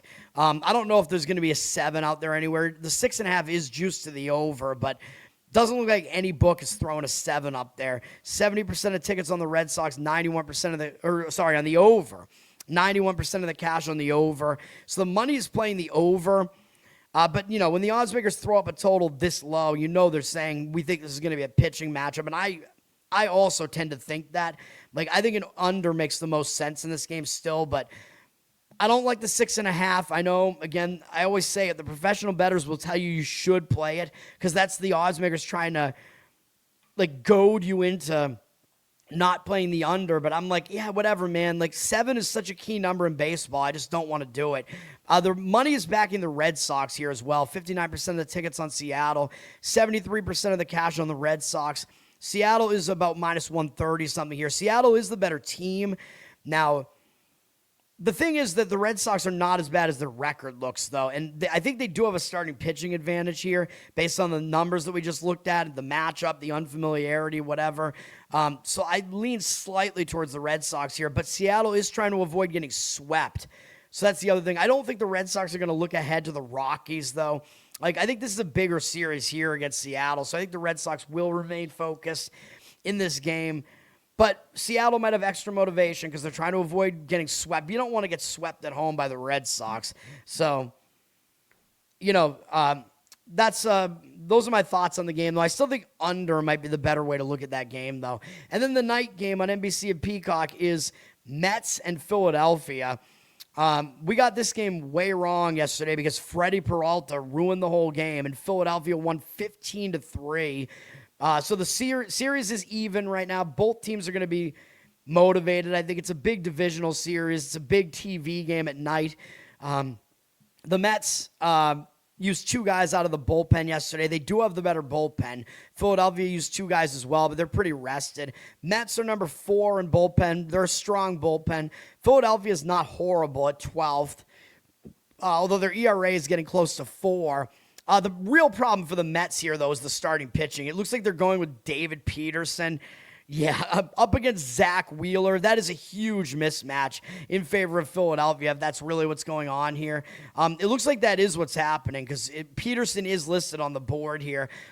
I would watch, though. I think if you're going to play this game, you should pick Wheeler must start, but don't select a pitcher must start for the Mets because the Mets have put an opener in front of Peterson a lot, so they still might do that here. It looks like Peterson is going to pitch in the game, though, whether there's an opener in front of him or not, so the handicap kind of remains the same, although Peterson has been better coming in after an opener than he has been as a starter. But Peterson's not good either way. I mean, he's a guy, me on this show, I pointed out that he was basically just the regression was obviously going to happen to Peterson. He had these ERAs that were so low the last couple seasons. I'm like, no, he's putting way too many guys on base. And his numbers this year are terrible. 5.91 ERA, 1.63 whip, not good at all. He is better on the road, 4.5 road ERA. So he's in the better of his splits here, but he's not pitching well. He's not pitching well recently. Hasn't made it past 3 2/3 innings in his last couple outings. Don't even know if those were starts or not. He's made 7 starts this season and 8 relief appearances. So, again, I still don't know if he's really going to start here or if they're going to put an opener in front of him. His strikeout rate's been really low recently. His walk rate's been too high, as it usually is. Hit rate is too high on the season. Walk rate is too high. Strikeout rate is not particularly good. Not a lot to like with Peterson. Numbers against Philly are not as bad as you would think. They're kind of mediocre. And 157 at-bats, 46-16 strikeout walk ratio, 261 average, 763 OPS. So Philadelphia only has the slight offensive edge against him. But Zach Wheeler is pitching for the Phillies, and, he's excellent. Coming back from injury, no problem for him. 2.01 ERA, 0.85 whip. I mean, he came back from injury this season, but he hasn't been injured since he's come back. But his numbers are really good at home, 1.78 ERA. He's been pitching well, really, the whole time he's been back. He's allowed more than 2 earned runs only twice, no more than 4 in any outing, and that was against the Dodgers on the road. He's pitching well. He's got a decent strikeout rate, low hit rate, and his walk rate is fine as well. Numbers against the Mets, though, not as good as you would think. 124 at-bats, 266 average, 803 OPS, so this Met offense has actually had the upper hand against him. 36 strikeouts, 18 walks, although 16 of the walks are Juan Soto. So that walk number is a little bit misleading, but still, Wheeler has had some struggles against the Mets, so I'm not willing to back Wheeler here at around minus 190 on the price. I mean, he does look like he has a huge pitching edge here on the surface. When you dig into the matchup numbers, it's not quite the case. The money is actually playing the Mets. 93% of the tickets are on Philly, 54% of the cash on the Mets. So the money is taking the Mets as a big dog here. I think if you take the Mets, you should go full game with it and take advantage of their bullpen, but I don't want to do it. I can't back David Peterson, dude. I just can't do it. An over might be worth consideration here. 69% of tickets, 89% of the cash on the over. The total's at 8. I just showed you Wheeler's matchup numbers are not that good. Peterson's are really not much better, and he also sucks. Could be a bad matchup draw for Wheeler, so the game could possibly get over. I still don't really want to do that, though, but that's my MLB breakdown for the day. Let's keep this going, man. Let's try to get this show done. We have WNBA. We have 3 games here. We have Golden State and Las Vegas. Interesting game here in the afternoon-ish on CBS and Paramount+. It's an interesting matchup here. Vegas just beat Phoenix, and that was kind of a big win for Vegas, even though you might think, well, why? Phoenix, terrible record, right? Well, the reason is that Phoenix destroyed Vegas in their home opener, which was the ring ceremony. And if you remember, I gave you guys Phoenix on the show as a play because Phoenix lost to Vegas in the finals last year. So that was a huge revenge game for Phoenix, having to watch Vegas get their rings. You knew Vegas was just going to be flat in that game, and Phoenix just embarrassed them by 33 points. Made me feel good with how right I was with that play as we started the season hot in the WNBA. But after that, you know Vegas wanted Phoenix. You know that. So Vegas bounced back and they crushed Phoenix on the road. Well, not crushed them. They beat them by 10 on the road and got the revenge win there. So that was pretty big. But the reason why it was even bigger was because Vegas clinched a spot in the Cup final with that. So like I mentioned yesterday, the way the Cup works, which I figured out, was that the Commissioner's Cup in the WNBA, the best team from the West and the best team from the East play each other in the Cup final, and that's based on the record in Cup play, I'm pretty sure. And with that win, Vegas got the win in the West, so they became the West representative against New York in the Cup. So that was a big game. So Vegas could be in a letdown here. They did already beat Golden State here by 5 the last time they played them here, but it was a close game, so they might still not totally overlook Golden State here, but Vegas is playing New York next, and that is not the Cup final. That is a regular season game against the Liberty, but that's like a precursor to the main event, which is going to be on June 30th.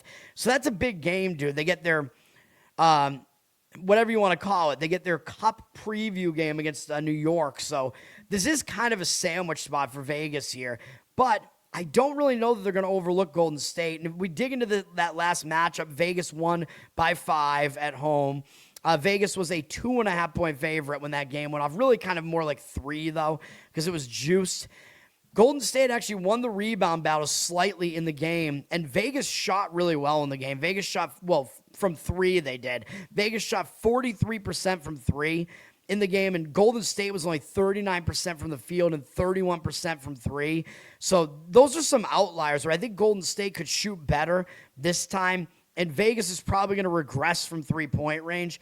So those numbers do kind of indicate that Golden State could definitely hang in this game here. The regression numbers kind of indicate that Golden State is the way to look in this game. Golden State, by the way, their head coach is also a former assistant coach of Las Vegas. So Golden State's coach knows Vegas' system, so that helps Golden State as well. And they played well against Vegas since that's been the case. But my problem with Golden State is they just lost a 4-game win streak, and they lost to Minnesota. And that was the game where I think they were also playing to try to get Cup representation. I think that's what they were doing. No, I guess I'm wrong. They'd lost too many Cup games prior to that. But that was still a big game, dude. Playing against Minnesota, who might be the best team in the league. That game was, I believe, tied or within 2 points in the final minute of the game before they finally lost by 6. So I don't really want Golden State coming off that huge game against Minnesota and having lost a win streak. So I can't play this game here. I lean Golden State slightly because I think more things line up for them here, but I don't want to do it. And the money is actually backing Vegas. Vegas is about the same number here, around 3.5, 3. That's basically what they were in that first game. It's a little bit higher. So maybe a slight amount of line value on Golden State here. Golden State's not a bad team, even though Vegas is one of the best teams in the league. Vegas is getting the money, though. 58% of tickets on Golden State, 64% of the cash on Vegas. I'm going to pass on the game, slightly for me to Golden State plus the points, though. Washington at Minnesota on NBC TV, NBA TV, excuse me. Minnesota's been on fire, even without Collier, who's one of the best players in the league. She's coming back soon, I think. And when she comes back, this Minnesota team, they're like clearly the best team in the league. Minnesota has won 3 more games in a row. They're returning home from a road trip, though, and I don't like that, even though it was a 2-game road trip. They've been away for half a week, basically, so that's not great. The last time they were at home was Monday. So, I talk about it. When a team goes on the road, they went to the Pacific Coast, too, so they have to come back, adjust to the time zone. They only have 2 days to do that. I don't love that when a team returns home from the road. A lot of times they can be distracted. They have to get back to home life. They're coming off a nice win over a decent Golden State team. Maybe Minnesota's kind of unhappy that they did not become the Western Cup representative, and that was entirely because they lost to Vegas during Cup play. So Minnesota could have been the representative. So I think maybe they're possibly a little bit angry about that. Maybe a little bit of a letdown spot because of that. And it's going to be pretty easy to overlook Washington. Washington's not a great team, although I think maybe they're okay.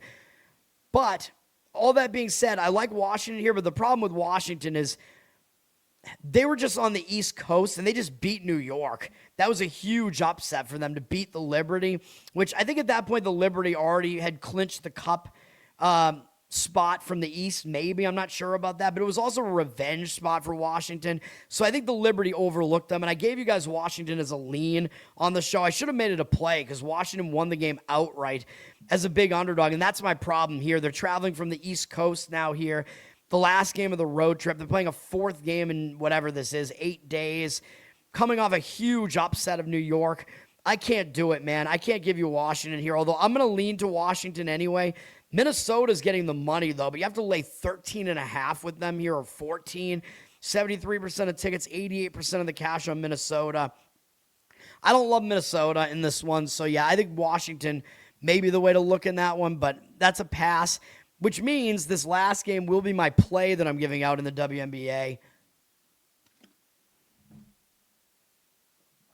We're going to take LA plus the points here against the Liberty. We're going to fade the Liberty.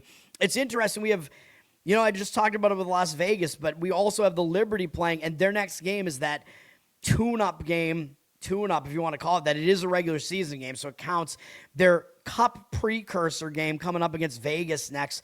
So I think the Liberty could possibly be looking ahead to that, man. And you might be saying, well, aren't the Liberty in a bounce-back spot? Didn't you just say they lost at home to Washington? Yes, I did. So New York is coming off an ugly loss at home to Washington, and usually I'll want to take a team that lost as a big favorite, and I will want to play them to bounce back in the next game. Here's why I'm not going to do that. Number one is they lost an 8-game win streak with that loss. And I talk about this. When a team has been rolling and they hadn't lost a game for almost a month. When a team's rolling like that and they get their momentum totally stopped like that with a loss, that can hang you over a lot of times. So I think that's not good for the Liberty. I think it's going to put them in a hangover spot. Number two, they were in New York on Friday, and now on Sunday they have to play a night game on the Pacific Coast. I talk about that. When an East Coast team has to go out west, they have to adjust to the time zone. Even though it's not one of the late games here, they're still going to be playing until 10 p.m. their time. And a lot of times your body clock is just kind of fucked. You know what I mean? It's just too late, and you start getting a bit tired there because it's late in the night. So I think that's a negative for them too. They're going to have to figure out how to adjust to the time zone. And like I said, I think they're going to be looking ahead to that huge game against Vegas. I know tonight's game's on ESPN. I get it, but LA is going to be up for it because usually the home team gets a little bit more up for a TV game like this. Both teams should be, but I think the game means a little bit more to LA here. It's also on Disney Plus. The game against Vegas, by the way, will be on USA Network, but I think that's a big game against the Cup representative from the West and the returning champs, Vegas. I think it's a look-ahead spot for the Liberty here, so I think it basically makes this a sandwich spot.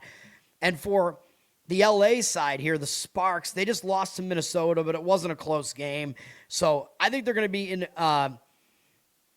bounce-back mode, if you want to call it that. They got embarrassed the previous game by Golden State. But look at the spot they were in against Minnesota just wasn't good.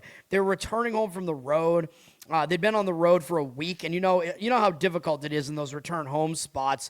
So I don't think it was a good spot for them.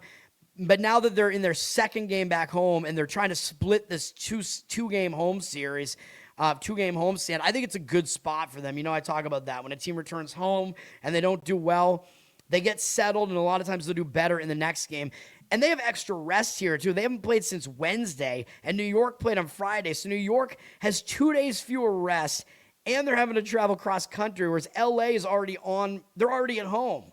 So LA's not even having to travel, and they have an extra couple days off to break this losing momentum. I think the spot is way better for LA here. I think it'll be a big game for them, playing one of the best teams in the league here on ESPN at home. I think LA is going to want this game. We're going to take LA plus the points. The money is back in New York right now, though. The line is mostly 5s out there. 57% of the tickets, 64% of the cash on New York. So I don't agree with the money in any of the 3 games here. But this one, I think we're fading a public road favorite here, at least in this one. We got to get back on track with the WNBA, man. We're 5-3 now. It's still a win. Even if we lose today, we're still on the winning side, and we did win with the WNBA last year. We got to get back on track, man. I like the spot, so we're going to take LA for the WNBA play here, which I know I have been treading lightly with the WNBA, but I like that one. All right, World Cup.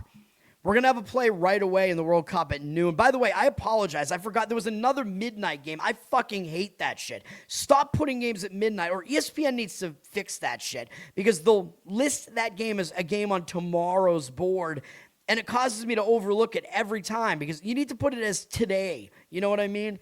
Because it's midnight Eastern time, but it's still on that same day, Pacific Coast time, whatever. Fuck you, ESPN.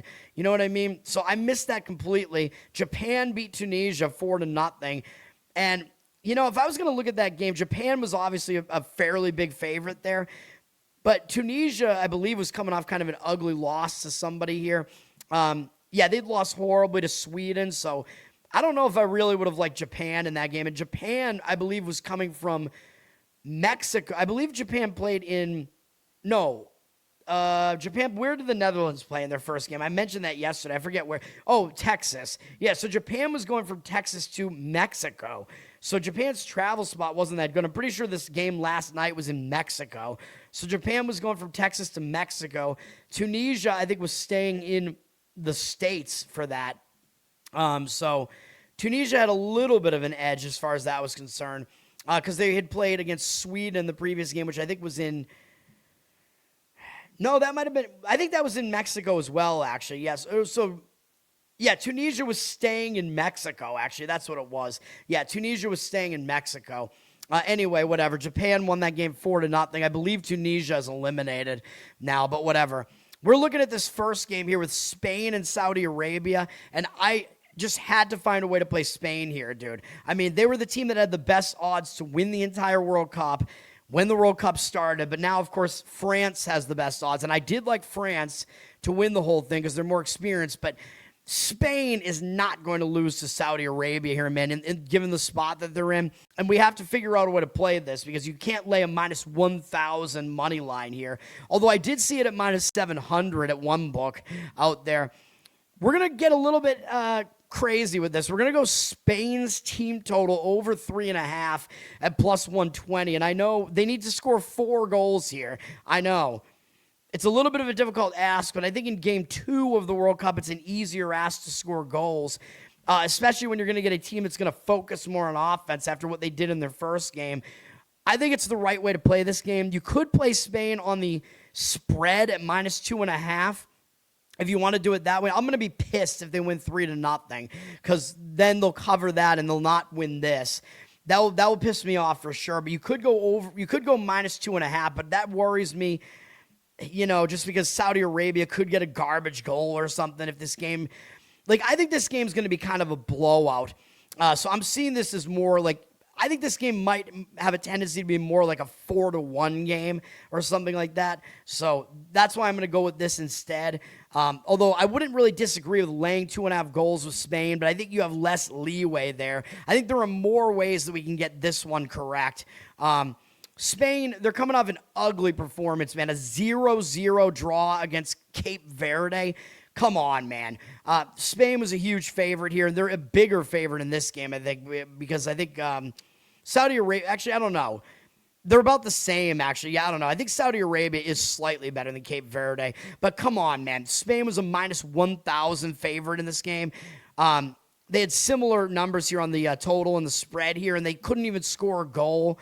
ridiculous. If you look at the game, though, Spain dominated the game. Expected goals, they should have won the game 2-0. Basically, they dominated possession. They had almost all the shots in the game.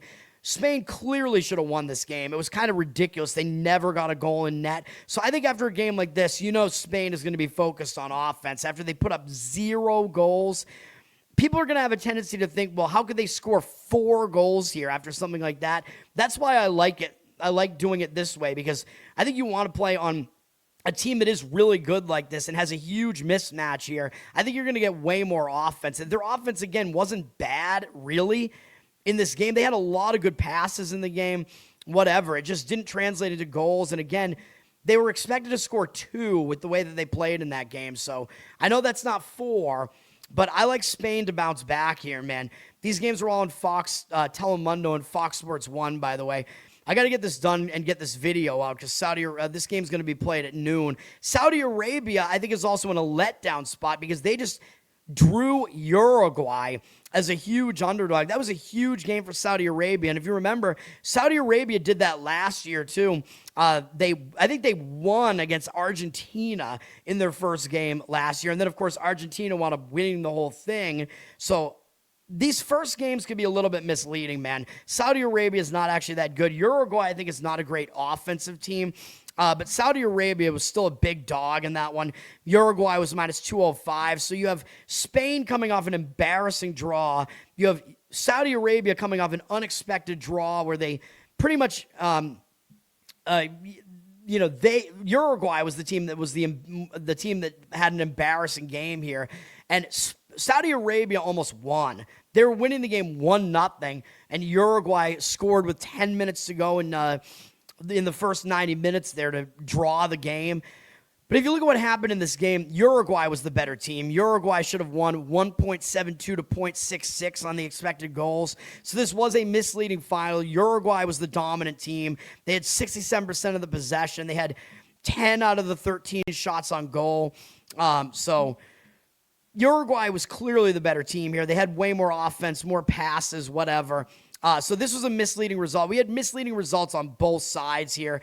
So I think Spain is going to get the job done here. Obviously, I think they're going to win, but you can't really lay a money line like this. So I think over the team total is the way to go.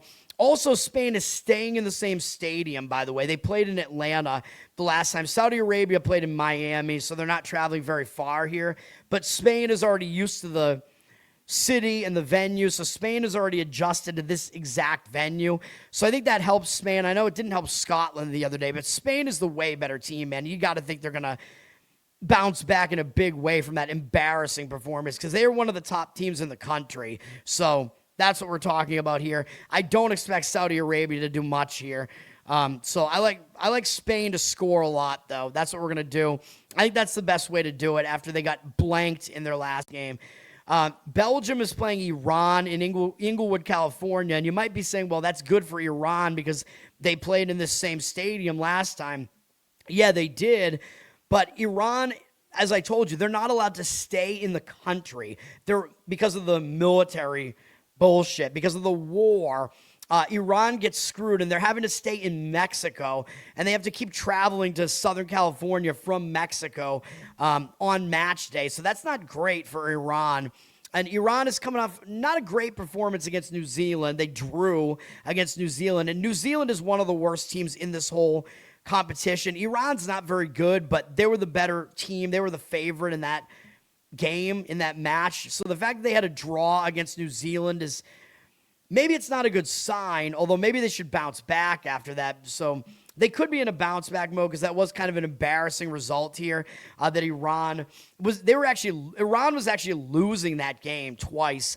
But the way that I look at it, though, it's not a good sign that New Zealand actually outpossessed them in the game. I don't know why the expected goals were 0-0 because there were a decent amount of shots here, but New Zealand had twice as many shots as Iran and outpossessed them, so that worries me. So even though I usually like a favorite to bounce back after they have a bad performance like Iran did, the stats tell you that New Zealand actually should have won this match. So that's not a good sign for Iran. The travel situation for them is not great.